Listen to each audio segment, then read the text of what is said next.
Today, I wanted to do something different than we've done previous on this channel. I wanted to talk about one of the biggest things in pop culture right now. Tiger King. So everyone's gonna sit back, grab your coffee, and we're gonna talk. So grab your favorite coffee. My choice is caramel macchiato. Just kidding. We already know Carol Baskin killed her husband. We don't need to talk about it. So I want to sit down and talk about this Michael Jordan documentary. Mostly because obviously there's not a lot going on. There's nothing to watch as far as sports going on right now. And I think that this is something that a lot of things that are talked about, a lot of things that are said in the documentary can relate a lot to what's going on in life right now. A lot of things that you can take going forward after this is all done. But most importantly, it's something to give us entertainment right now. And along the lines, we can learn some more about who would be arguably the greatest athlete or most well-known, pretty much, I would say, of all time. So I'm saying this from a point of someone who I obviously didn't get the chance to see Michael Jordan play. I only know what I've heard. I only know what I've seen from Space Jam that I've watched a million times growing up. This is just my opinions. I obviously am not, I did play basketball growing up, but I'm not by any means someone who knows all the new guys that are in the NBA. Like, obviously, I couldn't tell you all of Michael Jordan's stats, all the stuff. I knew Michael Jordan is one of the greatest of all time. I know a lot of other good players, but obviously, I don't follow it enough to know all the stuff. So I think it was great how this documentary was highlighted, and I want to talk about it, and I want to start some discussion about it because I think it's important. It's something that's really relevant right now, and I think that there's a lot of great topics that are discussed in the documentary. So, here we go. Most people would think that someone who is known as the greatest of all time was great. Like, he was born that way. A lot of people say that, like, this person's great because they were born that way, they were gifted that way. You can definitely tell from Michael Jordan's journey that he was not handed this. He was not given the gift. Yes, he might have been given a path. He might have been eventually, over time, given the height to be able to allow him to be of stature to play in the NBA. But he used a drive from not being, quote unquote, the favorite child in his family to force himself and give him motivation. Sorry, Evie's like sneezing in the background.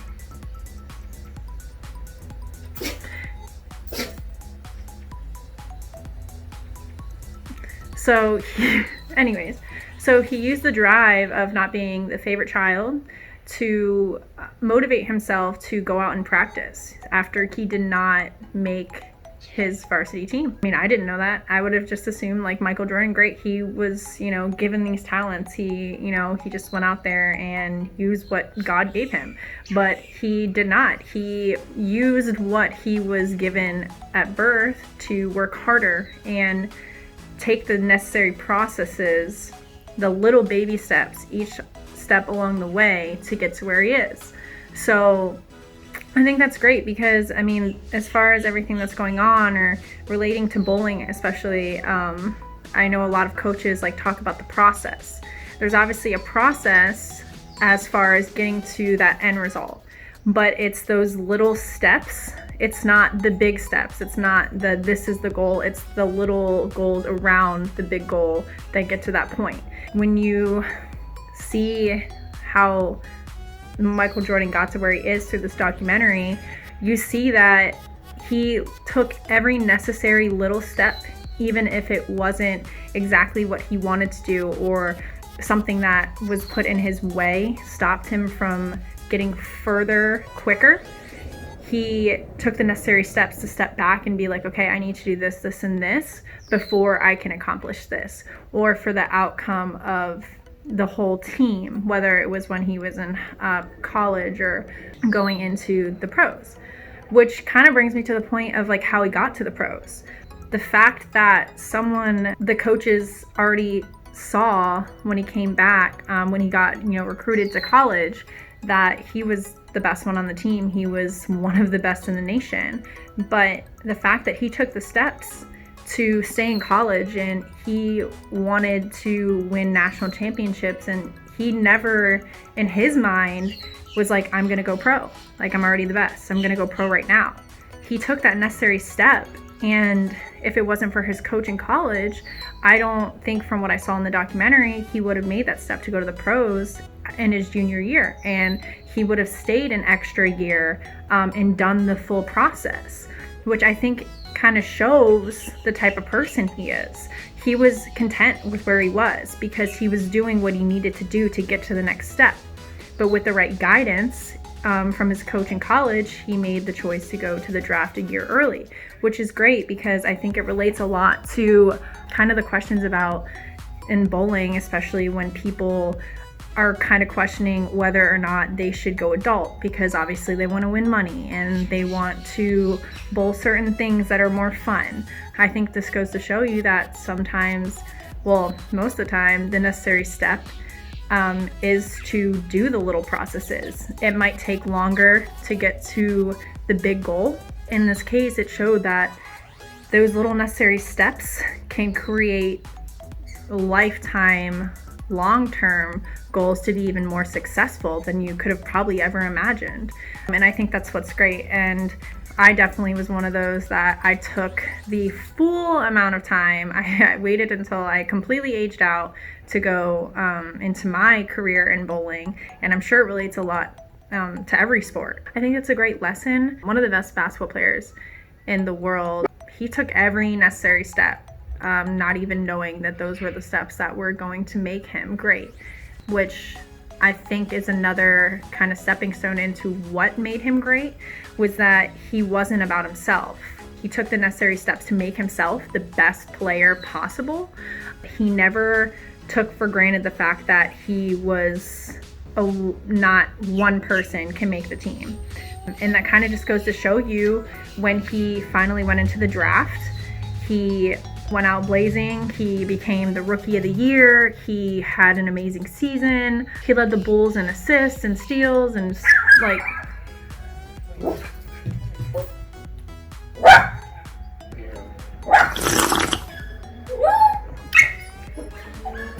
So through everything that happened in his rookie year, he had amazing success, and then went into his next year and hurt himself and had to overcome the fact that he had to take a step back, which obviously was hard for him.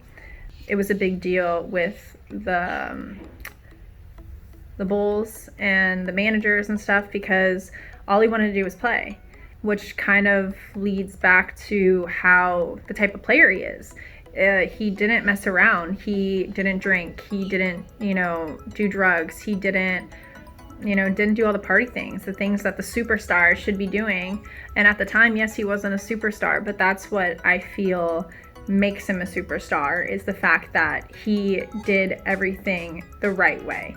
I'm sure he had fun along the way, but the fact that he was able to separate the stardom and the fame, and everyone kind of, at that point, he should have already had some type of ego. He had to have known he was already that good.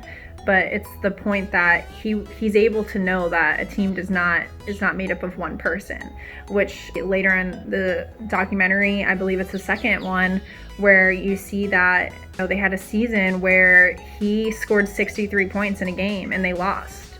It just goes to show you that not just one person can make a team.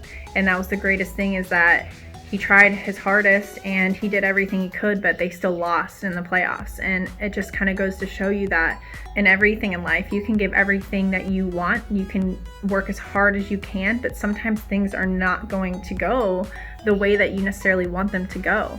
And there's always going to be a roadblock in the way, especially like the stuff we're going through now with the women's tour coming up. I mean, I was ready. I was finally getting into my groove. I was in the gym 6 days a week. I had finally pushed myself to my limits with what I wanted to do. Yes, I was in the gym before, but I was finally going into my full process, and I was finally getting to where I wanted to be, like, every day.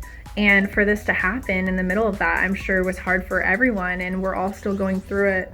It's been hard. And I think that this documentary just goes to show you that in the steps of being the greatest, whether it be in your job, or if you want to be the greatest athlete you can be, or if you want to be just the best at something, that there's always going to be a stepping stone. There's always going to be a roadblock. You don't become the greatest and the most well-known from just having everything come easy. And I think that's what's great, is I think this was something that, you know, in the midst of something that's so horrible right now, that we're able to see something like this that can show us. I know some people aren't going to take it that way. That's how I take it, because I am an athlete, and it is on the perspective as being an athlete. But I think it's cool that we're able to see this journey of someone that I'm sure we've all looked up to at some point. We've all heard stories about. Like I said, he's well known because of his name and what he did. He brought an entire city together at that time. And I think, again, you know, as I've seen over social media posts, that this documentary is again going to bring people together during this time that we have so much going on. But another great thing is, like, at the end of the second documentary, they talk about Scottie Pippen and how, you know, the team was great when Michael joined. But even Michael said in the documentary that there's never a point where you can say his name without saying Scottie Pippen. And that just goes to show you kind of how they always say, like, it takes a village to build a home. And that's kind of where they built the home in Chicago, was with bringing in Scottie Pippen. And that's the craziest thing, is like when you watch it and you see all of them talk about how Scottie is the most underrated player and all this stuff. And he, on the other hand, was arguably the second best player at the time and in the whole league, but he wasn't paid well, which kind of goes back to where you have to know your worth when you're going into something. It doesn't matter what it is, a job interview, anything. You don't know how you're going to perform, but you always want to know your worth and know and work as hard as you can to get everything that you deserve, because you don't want to look back and be like, wow, I wish I would have done this, I wish I would have done that. Because in this case, it hurt the team, because Scottie was on the other end where he was less of a team player, not on the terms of like not caring about the team as a whole, but he didn't feel like he was appreciated.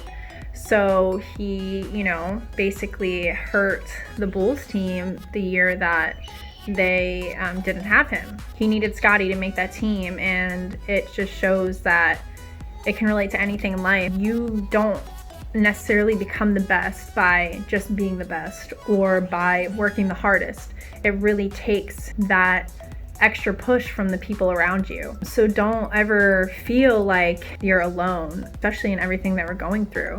You're never alone. There's always someone there to help you. There's always somewhere in there that I'm sure can guide you. Don't be afraid to ask questions. Don't be afraid to lean on someone else, because in the end, there could be someone who can help you be the greatest at whatever it is that you want to be.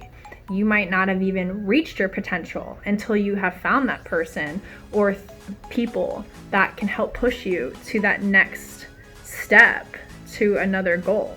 Another concept that really hit me hard watching this was the fact that when you think of an organization or a person or a celebrity that's not in the spotlight, a lot of us just see the facade. We have social media to interact with everyone, and there's a way to show a lifestyle, and there's a way to show that everything's okay even if it's not.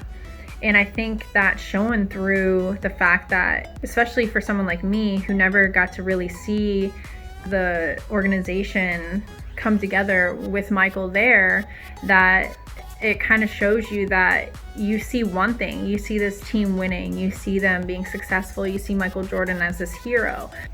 what we see on the outside is not what's going on the inside. And I think that's what's great, is it kind of goes to show you on two different aspects that there can be a lot of turmoil and there can be a lot going on, but if you're able to push through and know that there's always going to be things that are moving parts, you can still be a champion at whatever it is. The team was able to get through all the stuff that was going on with the organization and the players, and they were able to always still win and be successful. That kind of goes along with like what's going on right now. We are all going through something right now, just in general before this, that people can say, you know, you can think something's completely fine with someone, but everything might seem like it's great. But it's the people that are really great that are able to separate it and be like, okay, it's not always going to go the way I want, but I'm still going to continue taking the steps I can to reach my goal and not let everything affect my outcome of what I really want to happen. So I think that's what's really cool, is that you see them winning and you're just like, wow, everything's great. They're such a great team. There's no way they could have any issues, but there's always that outlier that can affect any situation.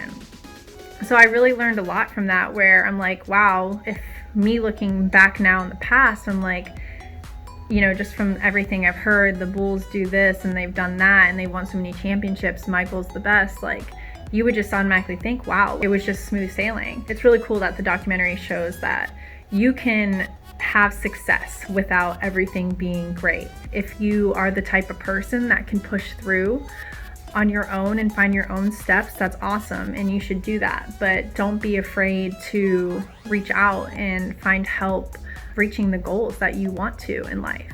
What really hit me was the quote by Roy Williams: Michael Jordan is the only guy that could ever turn it on and off, but he never turned it off.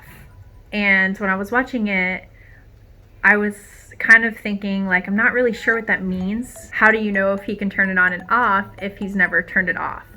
When you think about it, he was able to know what he wanted to do, whether it was that individual game or that individual practice or that whatever the outcome or the goal was for him, he was able to focus solely on that and not let up, which is a big part of any athlete, is that things aren't always going to go your way, but you just have to stay focused on your goal and do not let anyone pass you. Don't let anyone work harder than you. Don't let anyone make you believe that you're less than what you are. Other factors, you also don't want to let other people down, especially if you're on a team. You don't want to make others feel less of you to get to where you are. I think that's why Michael Jordan was so valuable, and why he is so valuable is he's not focused on being the best for himself. He's focused on being the best for everyone in the organization around him.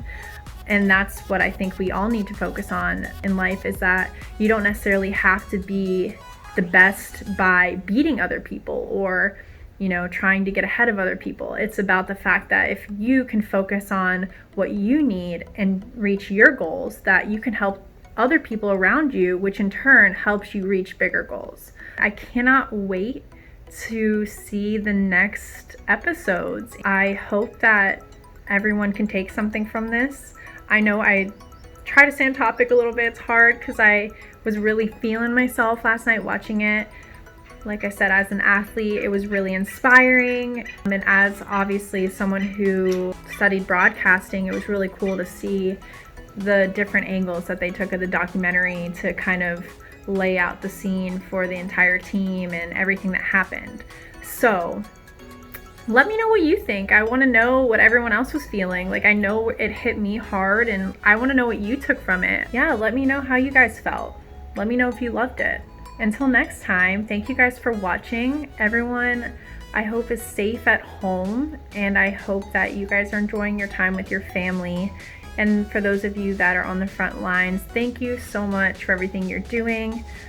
And we really all appreciate it. And I hope that we'll all get through this in the best way possible. And on the end of this, in the shining tunnel light at the end, that we'll all have reached a bigger goal than we realized while going through it.